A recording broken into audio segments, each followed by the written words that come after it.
Olá, amantes de geleias, tudo certo por aí? Muita gente me pergunta sobre refratômetro, digital e analógico, qual eu devo comprar? Essa é uma dúvida bem comum. Qual é a diferença entre os dois? Então, assim, hoje a ideia é ter uma conversa bem rápida com vocês e trazer a minha experiência utilizando os dois. Eu gosto muito dos dois, eu utilizo ainda. Comecei utilizando o analógico, mas como eu sou muito curioso e como sempre quis experimentar e gosto de coisas novas, eu comprei o digital. Hoje eu utilizo os dois, mas eu vou contar sobre as particularidades e as diferenças de cada um, e eu tenho certeza que isso vai ajudar de alguma maneira você a chegar nas suas próprias conclusões. Então vamos lá. Então a primeira informação que eu acho muito relevante relembrar, olha que loucura, é que tem que ser um refratômetro para açúcar.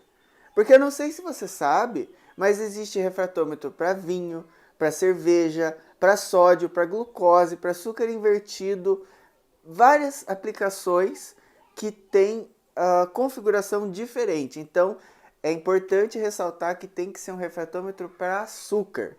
Outra coisa importante, que daí é o ponto número 2, é a faixa de medição.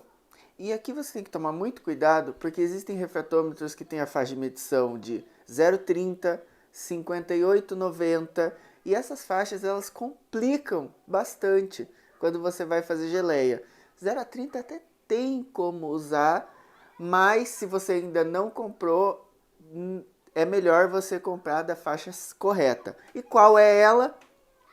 Normalmente vai de 0 a 90, que é no caso desse, e esse daqui é até, ele é 0,85, ele é 5 a menos, mas que isso não influencia, porque a geleia a gente trabalha numa faixa que é menor do que isso, você chega no máximo explodindo a 70, mas essa faixa que os dois contemplam já é mais do que a suficiente. Então a minha indicação é que você compre um na faixa de 0 a 90. Ponto número 3.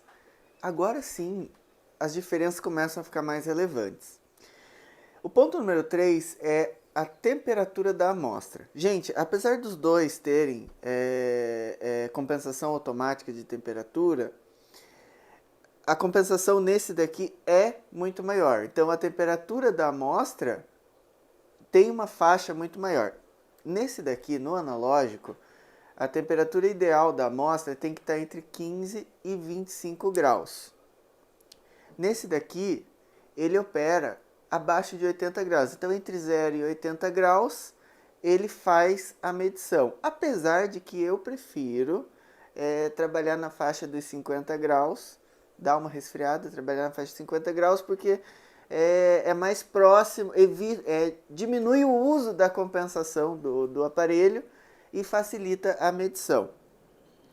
Daí assim, entende-se que, como esse daqui tem uma faixa maior, a temperatura da amostra tem uma faixa mais extensa, ele traz mais agilidade, porque eu resfrio menos, é muito mais rápido o resfriamento ali da tua amostra. Esse daqui,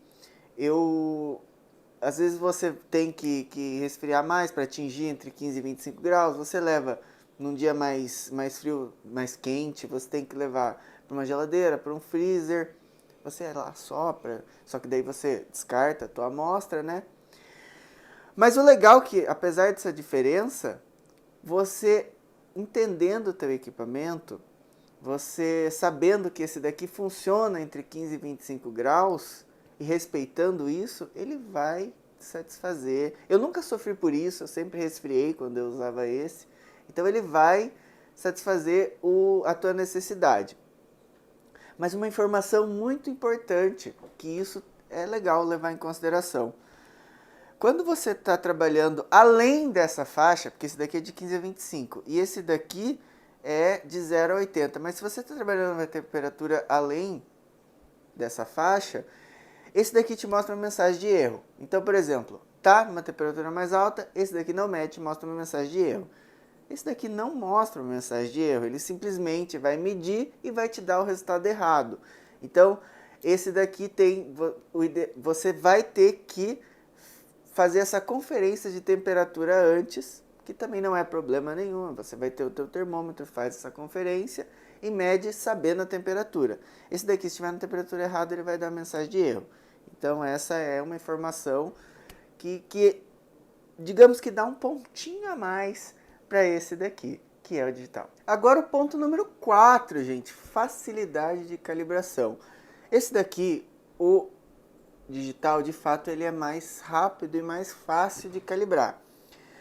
Esse daqui já é um pouquinho mais demorado. A primeira coisa é assim, como você calibra antes, isso não é um ponto a ser muito considerado, porque por mais que seja mais demorado, você faz antes. Então, com calma, você vai lá, mede, usa a tua chavinha para poder calibrar e boa.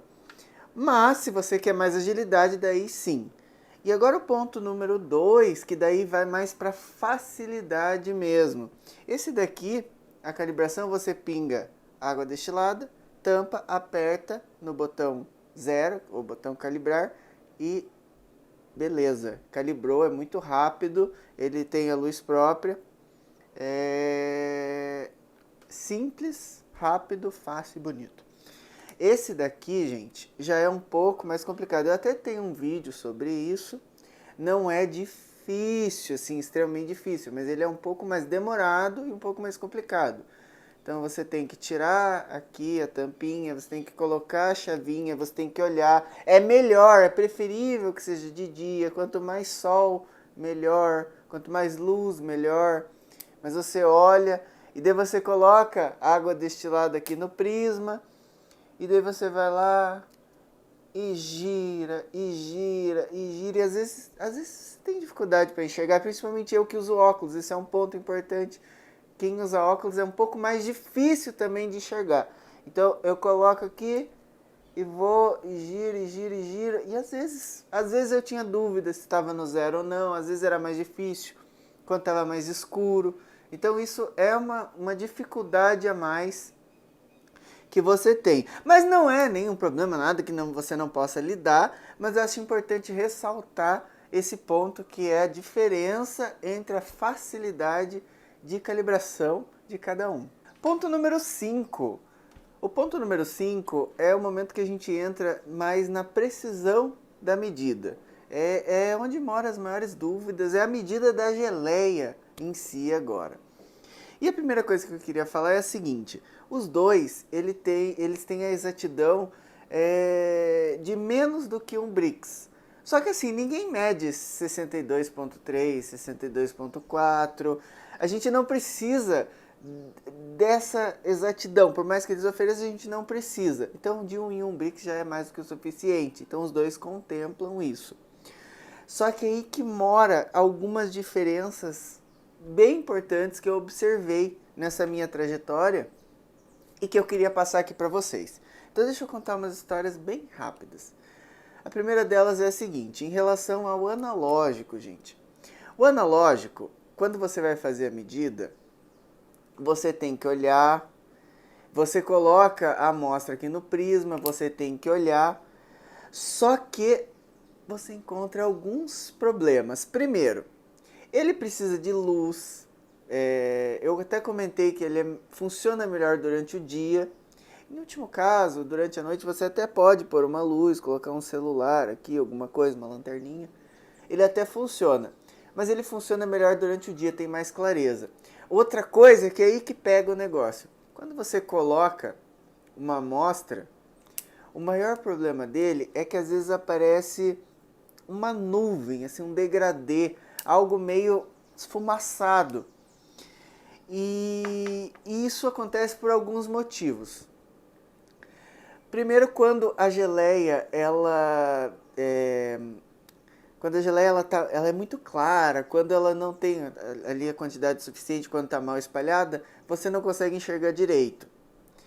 Quando a geleia ela é muito escura, daí fica realmente ofuscado, some a linha. Então, o que você faz nesses casos? quando você precisa enxergar melhor, às vezes, né, como o prisma é um pouco maior, você consegue espalhar, você espalha a geleia, coloca um pouco mais de material e visualiza. Quando a geleia é muito escura, você pode retirar um pouco, espalhar melhor, às vezes tirar um pedaço de fruta que tem ali, se for uma geleia que tem pedaço de fruta, né? E tentar visualizar. Quando você entende o equipamento, quando você entende como que funciona, as coisas funcionam como uma beleza, assim. Tem uma última ferramenta que você pode utilizar, digamos assim, que é você, na geleia escura, você pode usar diluição. Só que isso, assim, gente, deixa para o último caso, porque diluição, além de atrasar um pouco o teu processo, porque ela é demorada, você tem que pegar a mesma quantidade de água, a mesma quantidade de geleia, misturar, diluir, nem sempre ela te ajuda o tanto que você precisa. Então, assim, diluição existe, mas deixa para um último caso. Agora imagina você no dia a dia, produzindo geleia, às vezes está quase dando ponto, e você vai fazer uma diluição. É inviável, é praticamente inviável você optar pela diluição. E, por outro lado, quando você tem o degradê, quando você tem a linha turva, não tente deduzir. Eu já caí nesse erro, não tente deduzir, porque assim, o aparelho ele mede corretamente, mas quando você consegue e aprende a dominar ele. Então, se tá turvo, se tá degradê, espalha melhor a tua amostra, tira um excesso de fruta, ajeita, vai num lugar mais iluminado. Mas não olhe, por exemplo, acho que tá 62, daí você dá para uma outra pessoa olhar para conferir, a pessoa fala, não, mas eu acho que tá 60 e 60. Então assim, quando ela tá meio turvo, tá obscuro. Então não tente deduzir. Organize, ajeite, que o aparelho vai te trazer o resultado que você está buscando. Agora, por outro lado, essa questão de turva, essa questão de dúvida, fez com que eu optasse por comprar esse, né? Porque eu sou uma pessoa sedenta por exatidão e eu queria ter o resultado certinho. E daí eu descobri uma questão, um problema nesse daqui também. Mas nada que a gente não aprenda a lidar e dominar, né? Você já percebeu que o prisma, comparado com o prisma desse equipamento, o prisma desse daqui é muito pequenininho? Eles oferecem isso como uma vantagem. Você precisa de 2 gotas para fazer a medição da tua geleia. Mas isso pode ser também uma armadilha, porque 2 gotas, às vezes vai um pedaço de fruta junto, às vezes vai uma semente junto, e isso faz com que o teu resultado não seja correto quando ocorre esse tipo de coisa, né? Então, no caso de uma geleia mais líquida, uma geleia homogênea, você tem um resultado correto. Mas quando você tem uma intercorrência, assim, um pedaço de fruta ou uma sementinha, pode ser que não traga o resultado correto. Não é que o aparelho não mede corretamente, o aparelho é maravilhoso, sensacional. Mas o que acontece? Com ele eu tive o costume de medir, na maioria das vezes, 2 vezes para ter certeza. E às vezes eu até confiro com esse daqui, por isso que eu gosto de usar os dois. Porque quando bate o resultado, é porque tá ok. Daí chegou um momento que eu me percebi na seguinte situação. Eu comprei esse, teoricamente, para conferir esse daqui. Só que eu me percebi conferindo esse daqui com esse daqui. Então, assim, por medo, por ainda um aprendizado, um desconhecimento, eu estava conferindo esse com esse, sendo que era para ser esse com esse, entenderam? Mas assim, depois que eu descobri, entendi os equipamentos, a tranquilidade veio, o conhecimento me trouxe a tranquilidade. Então eu descobri que esse prisma pequeno, eu comecei a lidar com ele, às vezes medindo 2 vezes, tendo mais cuidado, cautela com a amostra que eu ia colocar aqui. Eu aprendi que a imagem degradê, a imagem assim, nuvem que eu enxergava aqui, era tranquila de lidar, o equipamento traz resultado, mas era só espalhar um pouco melhor, ir num lugar mais iluminado, que isso ia fazer com que a linha aparecesse melhor. Então assim, é só questão de você entender e dominar o equipamento que você vai conseguir ter o resultado, porque ele te traz resultado e os dois trazem o resultado igual. Quando você domina os dois, eles te trazem o resultado igual. Tanto que às vezes eu ainda uso os dois, eu meço em um, vai lá, minha esposa mede no outro. A gente fala, quanto que deu aí? Aqui deu tanto, aqui deu tanto, e o tanto é a mesma coisa. Então assim, realmente vale muito a pena e eu gosto dos dois. Tanto que eu tenho os dois até hoje. Resumindo, os dois valem a pena. Os dois valem a pena sim. E para você que está começando, se você não tem ainda o dinheiro para investir no digital, o analógico vai te satisfazer em tudo que você precisa, ele vai trazer os seus resultados e ele vai te ajudar muito. Já se você já tem a disposição e a verba para investir no digital, eu indico sim que você invista, porque ele mede numa temperatura, numa faixa de temperatura mais alta, mais extensa, né? Ele tem uma velocidade maior, ele é mais ágil. Você não depende do teu olho para interpretar uma escala. Então você pingou, ele mediu, ele te mostra o número ali na hora, né? E além disso ele é mais rápido. Então assim, mas repetindo, se você não tem a verba, invista no analógico, só não deixe de medir, entendeu? Então assim, o analógico vai resolver o teu problema e eu usei ele durante muito tempo, gente. Mas basicamente é isso, espero que eu tenha ajudado. Eu coloquei aqui os pontos que eu julguei mais importantes. Qualquer dúvida, lembrando que eu tô aqui, me conta se você já tem o seu refratômetro, se você vai comprar o seu refratômetro. E grande beijo, eu tô por aqui se precisarem.